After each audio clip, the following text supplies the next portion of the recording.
volunteered to give my first speech on the walls of this club, Natalie approached to me, who by the way is not here.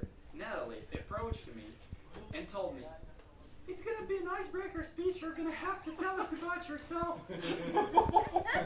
Tell us about yourself.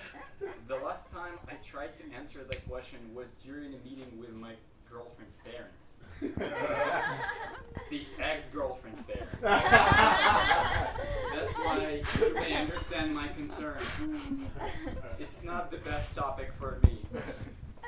What am I going to be talking about? I'm not that interested. I don't have that many stories. Those were all of the questions that pounded in my head. But then, I saw Natalie explaining the rules of this club for 7 minutes. They don't change, they stay the same, but it was still interesting to listen to her, and I relaxed. I thought if she could do it, I can do it.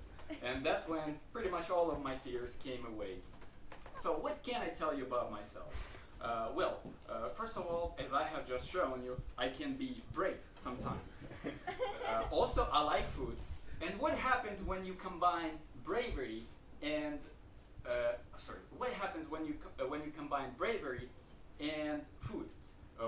Usually diarrhea. So that's why think twice about that invitation that I sent you about the trip to the Nisna metro station to try the Turkish kebab.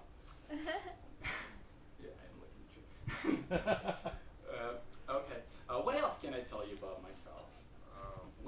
I like architecture. I think of myself as a man with good taste. That's why I live in an old Soviet apartment on the left bank. If I could describe myself with one word, that word would be lazy.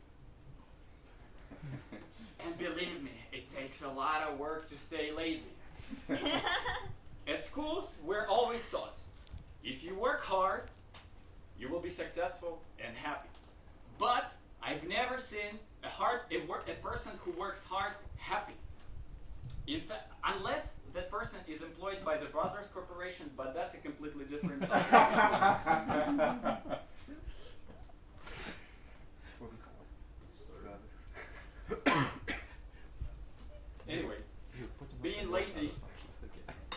Being lazy was not something that I could easily achieve.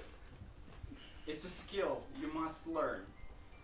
I was born to a family of entrepreneurs. And when my parents were away, my grandma would be looking after me. So my grandma, a hard-working communist, my dad, a hard-working businessman, were certainly trying to raise a hard-working something out of me. When I turned 16 and I got my first job, I quickly realized I had to rebel the system. So I set the goal, and I dreaded the idea of going to work every day, waking up early. That's why I set a goal of working less and getting paid more. You work less, you get paid more. A very simple idea that is so difficult to implement. So that's why I had to elevate, I had to find a job, I had to find a profession that would elevate my skills of laziness to the next level. So I considered such options as a night shift security guard. Well, think about it. You sleep and you get paid. However, the amount of pay is questionable.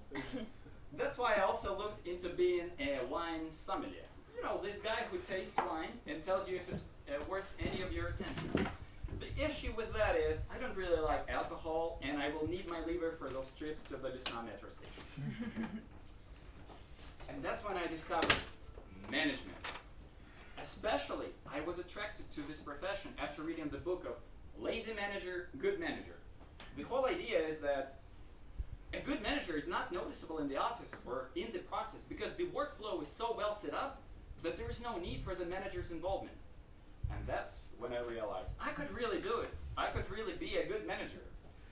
And so far, I've been working as a manager for 7 years, and I think I've been a pretty good manager. In fact, I think I've been so good that I'm actually supposed to be at work right now. Anyways, I also always seek for ways to improve myself. And I think this club is one of those ways, is one of those places where I can do it. That's why I would like to tell you, and I would like to summarize my speech with the following words. Fear is a state of mind, but laziness is a state of soul. Thank you very much.